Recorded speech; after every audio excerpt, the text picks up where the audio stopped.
Hey, what's going on, everybody? This is Maurice Bishop, founder of Life is Game of Chess. I wanted to share with y'all this interesting game that Emory Tate had played back in 2001. He played against Tom Braunlinch. Emory Tate was playing as white, Tom Braunlinch was playing as black. So this was a very tactical and interesting game that I've seen, and it's crazy though. But without further ado, let's get started. Um, Emory Tate goes pawn e4, Tom Brothers goes c5, knight f3, d6, d4, c catches d4, knight catches d4. The regular Sicilian opening. Knight c3, a6, excuse me, y'all.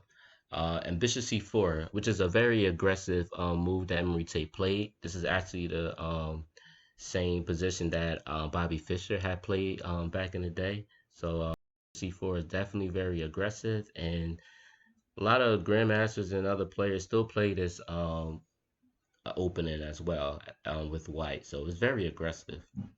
Tom Brothers goes pawn e6, bishop b. Emery Tate goes bishop b3. He goes bishop b3 just to anticipate that move on pawn b5. Going to back up the bishop anyway, so he just put his bishop on a safe space. So Tom Brothers already goes b5 anyway. Bishop g5, where he's Emory Tate is pinning Tom Brawler's knight. A6 just to back up the bishop away. Bishop e7. Queen f3, which is also an aggressive move. And now it gives white options. He could castle queenside or he could castle kingside. Pretty crazy, right? Queen c7. Uh, White castles queenside. And another reason why I believe Castle Queenside, because number one, Emory Tate is an attacking player. He's very aggressive, so he's definitely going to do some things. And then the king is still in the center of the board. His pieces are already like fully developed, and he has a rook on the d file. Whereas you see that the knight and the bishop are still not developed, and the two rooks are not on none of the open files. So that gives on Emory Tate position a plus. Knight b to d7 and rook h to e1. Now, when I was looking at the position, I saw that, you know, I like to attack. That's me. That's just something that I love to do. I love to attack. But I did catch this move.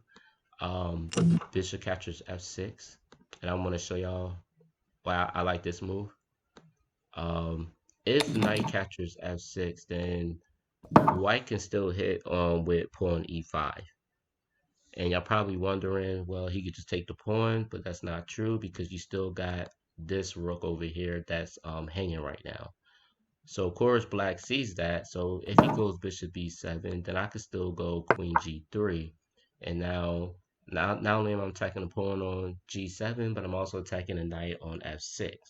So you're probably thinking, well, he can just take the pawn back, right? And no, we're not taking his pawn.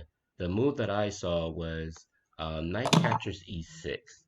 This is the move that I saw because I figured, you got to utilize this open D file with white. White has a good open D file and it's strong and everything. And then, I'm hitting knight c7, and I'm also hitting knight g7 with a check as well because the king is still in the center of the board. So if black takes this knight, then I still have queen g6 check. Now notice the king can't go on the d file because of the rook. So the only one move he has is king f8. And then when I bring the bishop in the fight, now I'm threatening queen f7 checkmate. And if bishop c5, if he goes here, because the queen needs to cover this f7 square, then you still have this move rook d7. So if knight captures on d7, then queen f7 checkmate. So the only way he could really stop this mate is if the queen gives up its queen. I mean, if the queen, um, if the queen just takes the rook, and let the bishop take it. That's the only way he could stop the mate. And I figured this would still be like a wing position. Well, it'll be close, but if black don't play his cards right, then he can end up losing. So, which is not really good. But this was just something that I saw, and y'all can analyze it, whenever y'all want and things like that. But that was just something that I saw, and I thought it was pretty interesting. But anyway, let's get back to the game. Um, I'm sorry. Um, Knight B D7, which is what he did. Emory Tate, instead of going bishop capture F7, Emory Tate goes rook H to E1, and then black goes knight C5. And after knight C5, Emory Tate just, I'm telling you, man, this dude just, he does some stuff, man. He goes knight F5. And y'all probably wondering, like, well, shoot, if he takes the knight, then what's going on?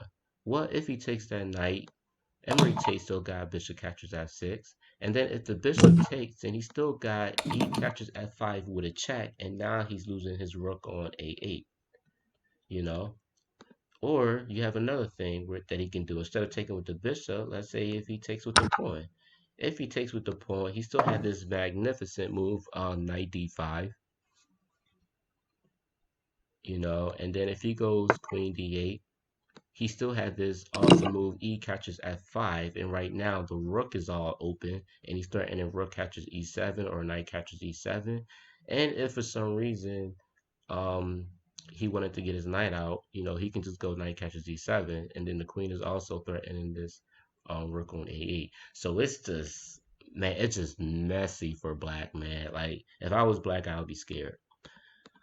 But yeah, but that's the reason why he didn't take that knight on F5.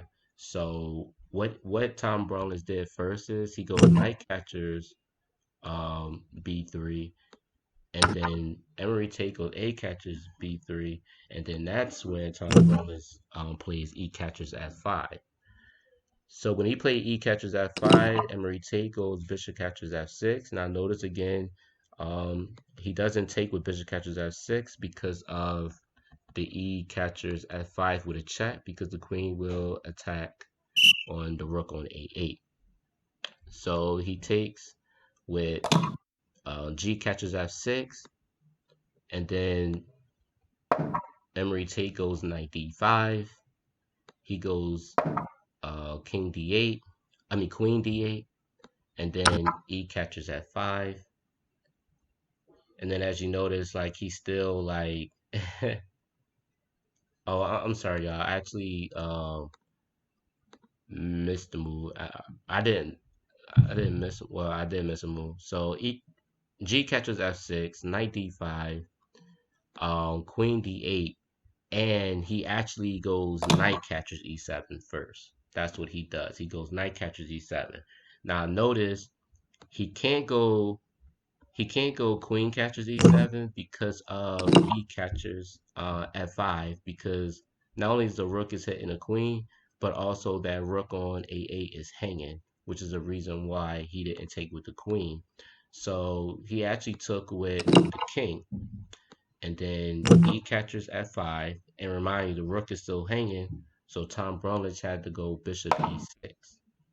So then F catches E6, F catches E6, and then Emory Tate finds Queen B7 check.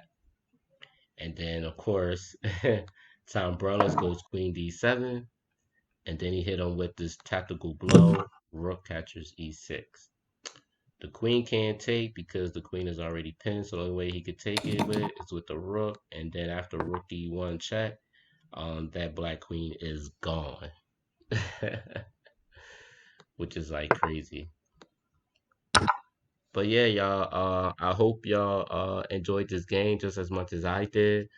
If y'all like this video, please subscribe, please like, please leave a comment, leave your views as well. Thank y'all and peace out.